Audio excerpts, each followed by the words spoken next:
Formal nang inilunsad ng Davao de Oro ang Guaranteed and Accessible Medication for Outpatient Treatment o GAMAT program ng Philippine Health Insurance Corporation. Layunin ng programa na mapalawak ang access ng publiko sa abot-kayang gamot.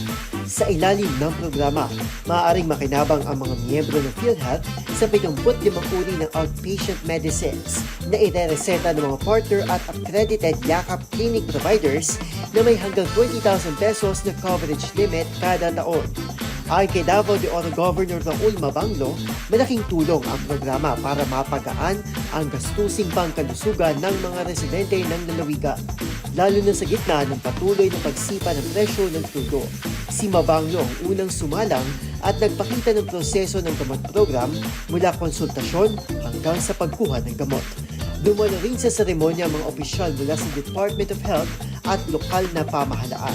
Samantala, nagpahayag naman ng pasasalamat ang ilan sa mga unang benepisyaryo ng programa mula sa sektor ng persons with disabilities at indigenous peoples. Para sa Laser HTV, ito si Arnold Herrera. Una sa Pilipinas, una sa Pilipino.